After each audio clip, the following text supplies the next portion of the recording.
Wow.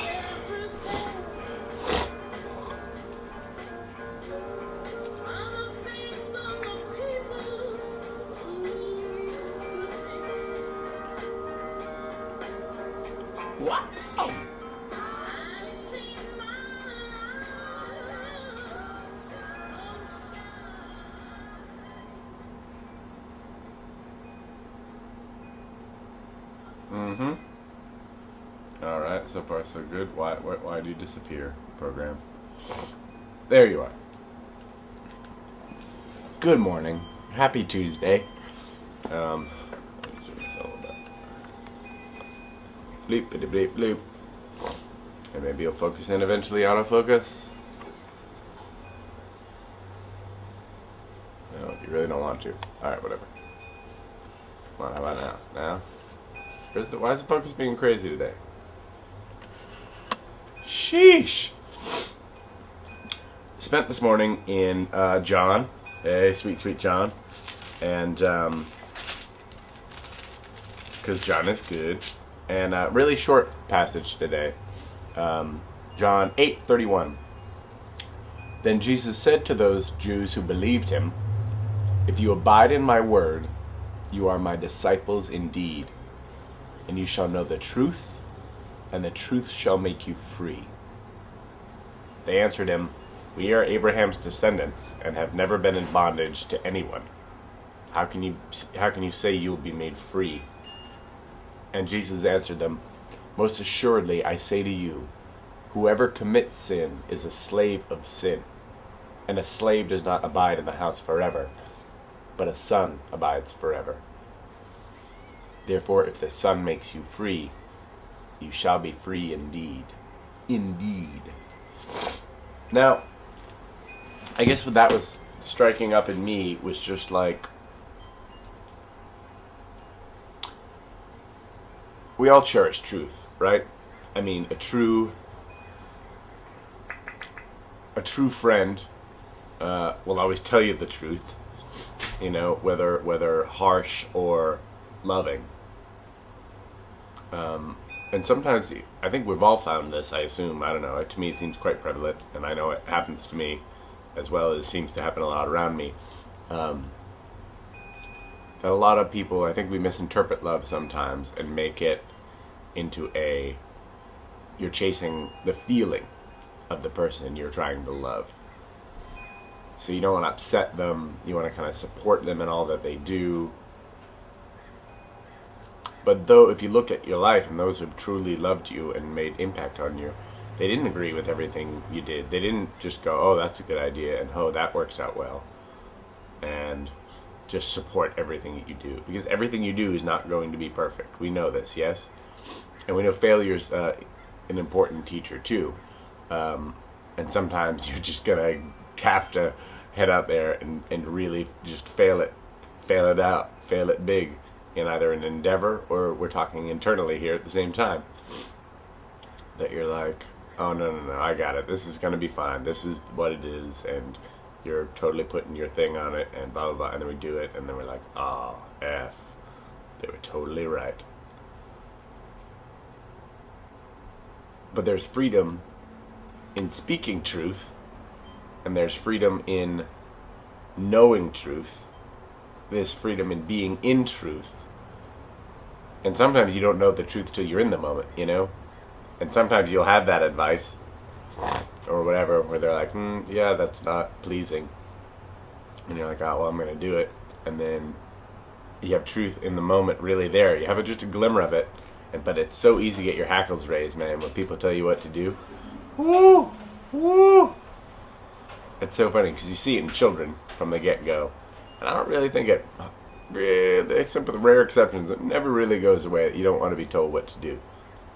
And it's very easy to like look upon sin as God telling you what to do.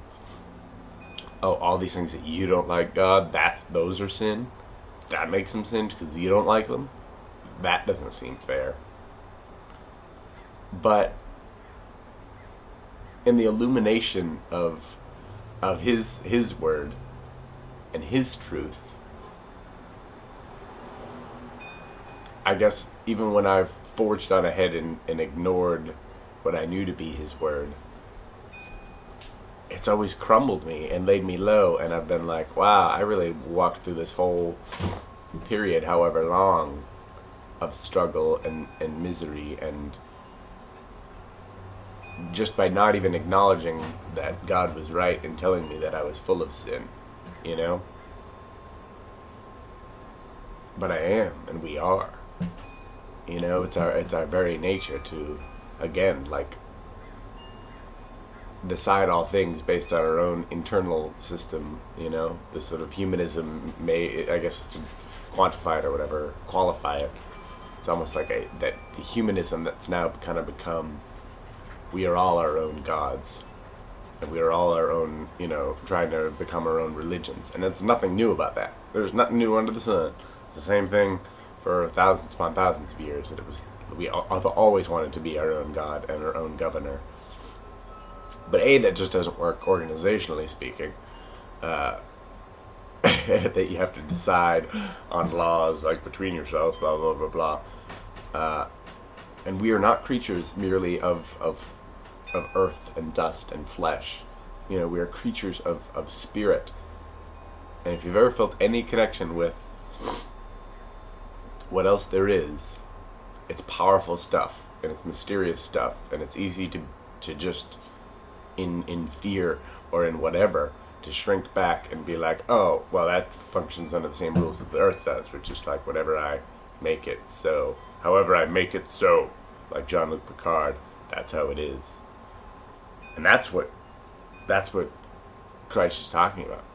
He's like, if you're serving yourself, if you're serving man, if you're serving your selfish desires, even to do good, ultimately you're serving sin.